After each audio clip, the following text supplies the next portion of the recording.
po tayo sa ating programa. Ito po ang DWIZ Aksyon Agad. kasama na natin via Zoom si Floro Francisco, ang founding president, Seniors for Seniors Association Incorporated, and council member, Senior Citizen Sectoral Council of the National Anti-Poverty Commission. Ito po, isa po ito sa mga tumutulong ho sa mga senior citizens ho natin, nakikipaglaban, nakikipagbuno mga kaibigan. Si Floro Francisco na imbag nga Malam Sir. Good afternoon, Sir Floro. Good afternoon, Manong Joel, na imbag nga malimyo po. Ayan, si Floro. Sana hindi nila nakawin yung ano natin, yung video natin dito. O, gagamitin nila sa kanila. Naalala ko yung isang anchor dun sa stasyon nyo. yung ating topic ginamit. Yun ang ginamit. Anyway, kumusta na ba? May pag-asa pa ba ang mga matatanda, ang mga senior? Ang daming kasing tumatawag sa atin. Walang mga pensyon, walang natatanggap na ganito, wala man lang tulong. May buhay, may pag-asa. Okay. Walang laban. Apo. Oo. At anyway, nung nakaraang linggo, Apo. nagkaroon ng House Committee hearing. At of course, ni-raise ulit yung issue ng Universal Social Pension, pero Ayun. yun ay nakapending dahil nasa Technical Working Group ng Appropriations Committee. Pero may mga bagay na medyo maganda-ganda namang pag-usapan at medyo mga bago, no? At maganda ring i-agenda dahil may mga issue na dapat harapin Okay. Isa sa pinaka-importanteng issue na pinag-usapan nung nakaraang committee meeting ng House Committee nung August 11 ay itong proposal ni Representative Eulogio Leo Rodriguez ng Catanduanes yata yun, no? At kanyang isinusulong na maging stricto sa pag-iimplementa ng discount at yung mga special discounts ng mga promotional items ng mga establishmento ay dapat ay ipapatong pa rin. Ipapatong pa rin yung 20% discount, no? At ito ay mukhang nagkasundo ang lahat na dapat ay ilagay sa amyenda ng batas ito. Na yung kasi maraming nandadaya no? Maraming nandadayang establishmento at pinapalagay na yung 20% discount Opo. ay dapat ilagay on top of the promotional discounts kung ano man yung mga sales and promotions. At ito ay pinagkasunduan. Tapos binigyan din kasamang Joel, no? Kasi itong mga establishmento magugulang Yung VAT ay hindi yung discount, talagang deduction yun. Tinatanggal yun. Huwag nilang ituring na discount yun dahil di naman nila pera yun Yun ay perang pupunta sa gobyerno. Bakit nila pinagkakait?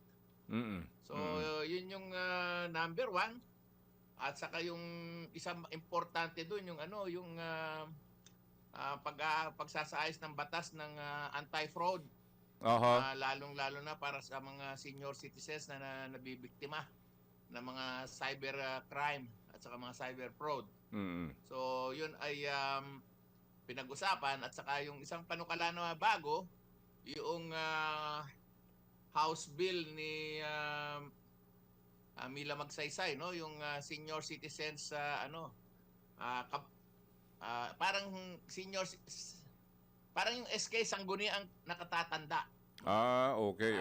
Ito ay tinutulak nila para meron daw siguradong representasyon ng mga senior citizens na regular member ng barangay at saka municipal at saka provincial boards. Actually, supposedly makakapanayam din natin si Congresswoman Magsaysay. It so happen may event yata ngayon. So sabi niya, tama Dani, nakiusap, Jacqueline, tama, nakiusap bukas, makakapanayam natin si, si Congresswoman. Maganda. Para malaman natin yung kasi alam mo, sa totoo lamang, sabi ko nga, paulit-ulit na lang. Ang tanong ko lang dito, Floro, para sa kabatiran ng mga senior citizens natin dito na inaantay itong Universal Pension Bill na ito or Universal Pension Act para kumbaga wala nang sisihan, wala nang alam mo yon, wala na yung nagbabangayan, wala na yung reklamo dito, reklamo doon. Kasi sabi ko nga, kung ito, okay sana ito, wala magrereklamo. Hindi ba? Ano bang dahilan? Bakit until now pending pa rin? Kasi nakakainis na eh. Ang tagal na hong usapin yan, bakit until now pending pa rin po? Ano bang problema talaga? Ang babaw ng dahilan na Ka-Joel, ano? Kasi ito ay inaprubahan na nung 19th Congress eh. Ang hindi ko malaman kung ano talaga ang dahilan nitong si Congresswoman Swansing na chairperson ng Appropriations Committee. So si Swansing pa rin. Sabi ngayon bigla na reviewin at baka raw hindi kayang i-sustain. Anak ka ng teting, ang dami nyo nga binubulsang pera. ang dami nga perang nabubulsa sa flood control. Alam naman po natin lahat yun, napakaraming pera ng Pilipinas. Ngayon, bagong mga anomalya na nabukbukal. Mga animalya na naman. Ano ba yan? Alam naman natin na karamihan politiko yung sangkot, hindi po ba? Di ba? Sabi nga kung walang korap, siguro, di po ba? Ay maganda ang Pilipinas. Manong bawasan lang muna nila yung kanilang ninanakaw. Yun na nga. Itong si Congresswoman Swansing naman. Congresswoman Swansing, maawa naman kayo, tatanda rin ho kayo. Siguro may mga lolo't lola, siguro hindi nyo kailangan dahil mayaman kayo eh. E paano ho yung mga naghihirap na mga matatanda na nagpepensyon lamang ng 2,000? Yung mga matatanda na halos walang pensyon, walang-wala, di ba? Ay nako. Malaking bagay po 'yan. Alam mo, isa pa yung anomalya na 'yan sa social pension na 'yan, yung SOCPEN. Alam mo bang 41% ng tumatanggap diyan ay hindi karapat-dapat? Mario, at 41% ng mga dapat na tumatanggap ang hindi tumatanggap dahil sa anomalya sa listahan. Kaya nga po kaya nga Sir Floro, sana maitulak ko ninyo ito. Total, kayo naman po magkakasangga nila Congresswoman Magsaysay, nila, sino ba to? Si Kong Ompong, di ba? Sana sabay-sabay na talaga na maitulak na to para matapos na yung problema na yan. In fairness naman dun sa dalawa, Ka-Joel, nagkakaisa naman sila. Very good. Ang kalaban lang natin dito, si Swansing. Ang ironic nga dun, co-author siya. Tapos bigla niyang ikikil yung proposal. Tapos ginawa pang katatawanan kasi ang irony dun, nung araw na kinil niya yun, nagdala kami ng 2 million signatures ng mga nakatatanda pleading for the President and the House Speaker to put the issue of social pension as a priority bill.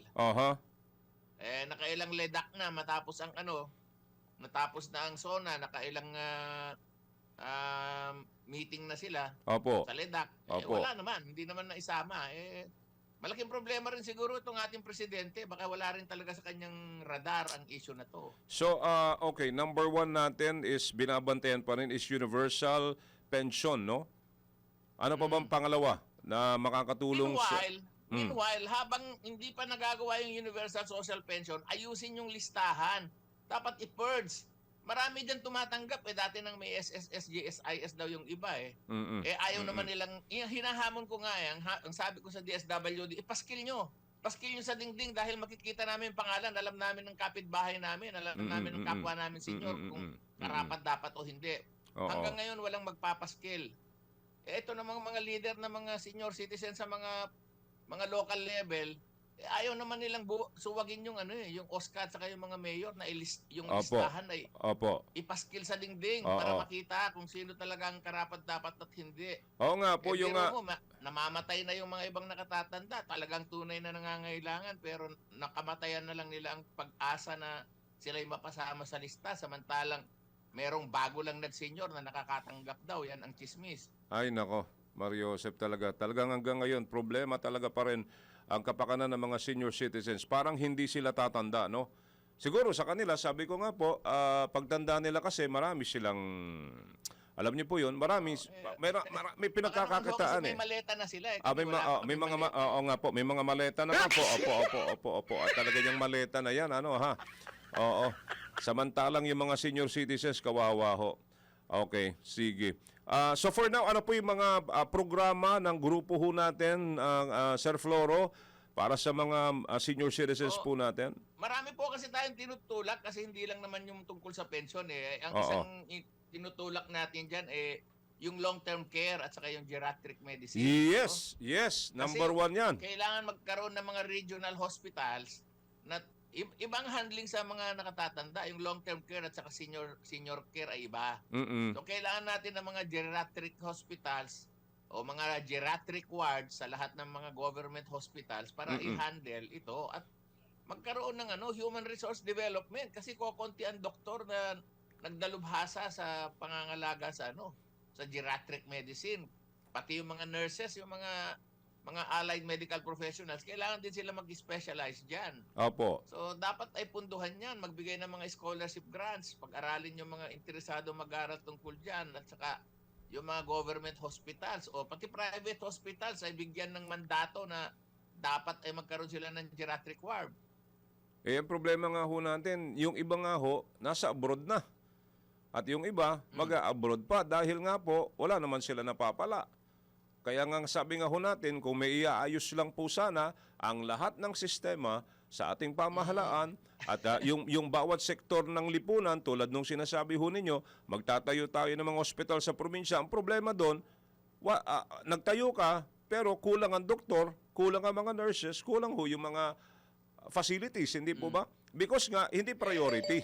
Paano Hindi priority, nag-abroad ang mga magagaling na Pilipino dahil di naman sila inaagalagaan ng gobyerno. Ayun na nga po sila ng matinong tax tapos babahain naman yung bahay nila. Ayun na nga po. Yun ho yung malaking problema doon. Kaya hindi ko ho alam.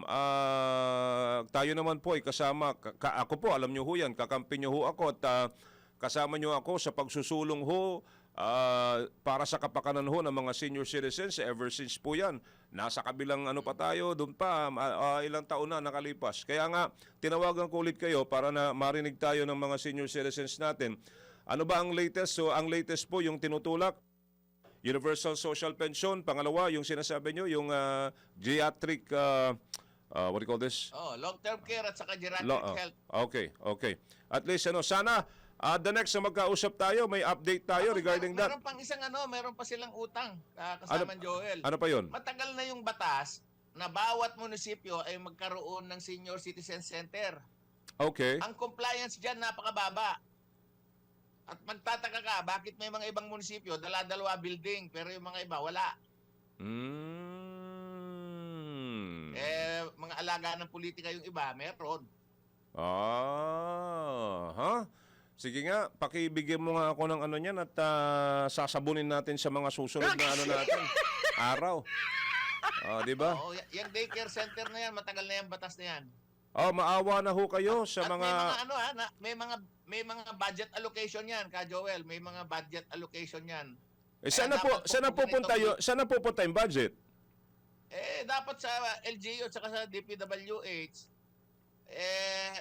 ewan ko kung may nagmo-monitor niyan, gusto ko ngang itulak yan sa Social Watch kasi may isang NGO na nagmo-monitor ng budget. Kung saan napapapunta yan kasi annually may allocation yan. Apo. So, sino ang mga na in charge diyan, dapat natin kalkalin. Kasi magandang programa yung magandang programa yung daycare center. Halimbawa, ako, meron akong kasama sa bahay ng matanda.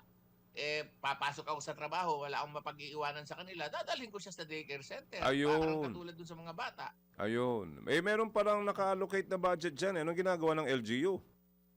Anong ginagawa ho ng LGU? Sabi mo nga, nasa batas yan. May batas yan, di ba? Batas yan eh. Oo. Ano nang ginagawa nila? Ang tagal-tagal nang hinahawakan ng DSWD yan, hindi pinupukpok.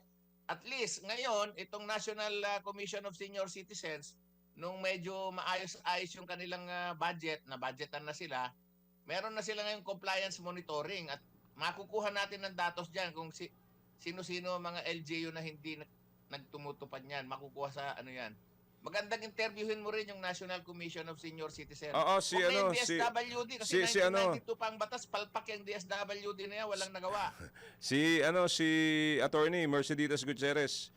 Di bale, medyo busy lang.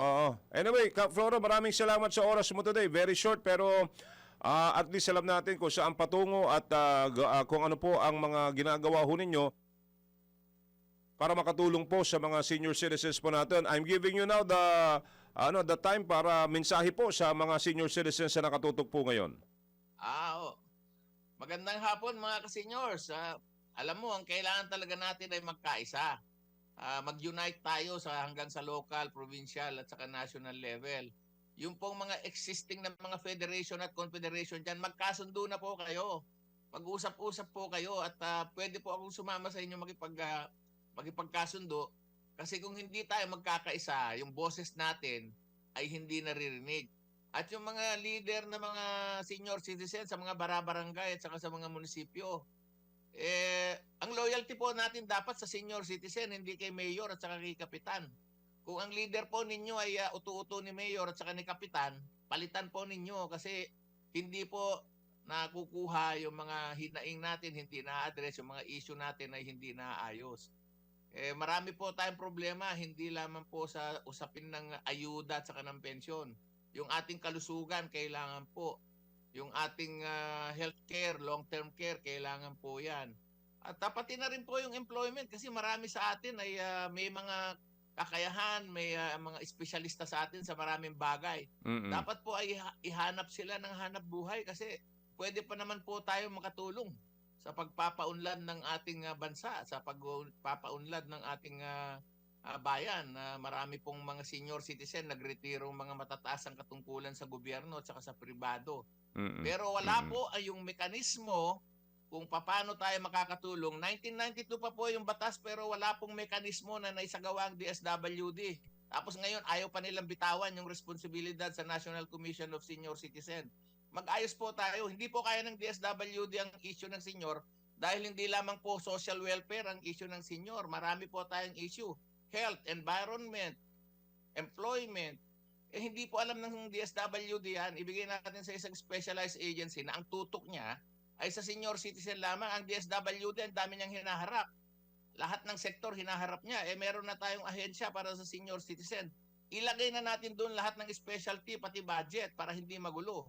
Baka Opo. mamaya gagamitin lang pang politika yung pera ng social pension na yan at saka universal pension. Alright. At least doon sa Commission of Senior Citizen ay hindi tayo mawawala dahil alam natin, tukuy natin kung saan at sino. Okay. Sige. Ka Floro, maraming salamat po sa oras at it's nice talking to you with you again ngayong araw na ito. Thank you po sa binigay niyong oras sa amin. Salamat, Ka Joel. Thank you for giving us the opportunity to voice our... Apo, maraming salamat po. God bless. Thank you. At sa mga senior citizens po natin, Serbisyong may malasakit, aksyong walang atrasan.